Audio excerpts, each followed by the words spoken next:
বিলাসীপাৰাত সংঘটিত হৈছে বোৱাৰী অপহৰণৰ ঘটনা। টকৰাবান্ধা গাঁৱত সংঘটিত হৈছে এই চাঞ্চল্যকৰ ঘটনা। গাঁওখনত জয়প্ৰকাশ চৌধুৰীৰ পত্নী সঞ্জিতা চৌধুৰী যোৱা 4 দিন ধৰি অপহৰণ কৰি লৈ সন্দেহ পৰিয়ালৰ লোকৰ। পশ্চিমবংগৰ দেৱা চক্ৰৱৰ্তী নামৰ এজন যুৱকে অপহৰণ কৰাৰ সন্দেহ স্বামীৰ। দেৱা চক্ৰৱৰ্তীয়ে দীৰ্ঘদিনৰ পৰাই মুম্বাইত কাম কৰি নাৰী দেহৰ চক্ৰৰ লগত জড়িত হৈ আছে বুলি সন্দেহ প্ৰকাশ কৰে।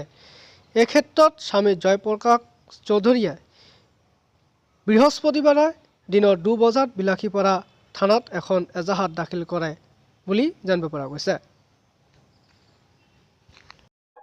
মোৰ নাম জয়প্ৰকাশ চৌধুৰী, মই বিলাসীপাৰা টকৰাবান্ধা গাঁৱৰ।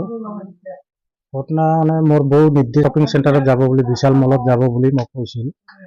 তাৰপিছত গ'ল, তাৰ পৰা নিৰ্দেশ হৈছে। কি সন্দেহ হয় এতিয়া আপোনাৰ? সন্দেহ মানে তাৰ মই জানিব পাইছো, তাৰ হাত পাছত পুচি, তাৰপিছত তাৰ লগ বন্ধু পুচি এজন ল'ৰাই লৈ গৈছে বুলি সন্দেহ হৈছে। নাম কি ল'ৰাজনৰ? ঘৰ ক'ত? নামটো দেৱা চক্ৰৱৰ্তী এনেকা নামটো পাইছো। দেৱা চক্ৰৱৰ্তী। এবাৰে ফোনত কথা কৈ থাকে, ফোনত বোলে কিবা কাবাৰে বেলেগ বেলেগ নাম্বাৰত পইচাও দিয়ে ফোন পে কৰি। মানে আগৰ পৰা কিবা এনেকুৱা ধৰণৰ? আগৰ পৰা মই জানা নাই, একো জানা নাই। বহু ছোৱালী এনেকৈ বিক্ৰী কৰিছে ছাৰ, আৰু এইটো খবৰ তাৰ মুম্বাইৰ পৰা মোক দি আছে। মুম্বাইত মই ফোন কৰিছিলো, মোৰ তাত বন্ধু আছে আৰু গ্ৰামেৰ মানুহ আছে। কিমান দিনৰ পৰা নিৰুদ্দেশ হৈ আছে? আজি 4 দিন হ'ল, 18 তাৰিখৰ পৰা। বিভিন্ন চৰ্চৰ পৰা মই গম পাইছো। মই আজি 3 দিনৰ পৰা পুৰা ফোন কৰি আছো।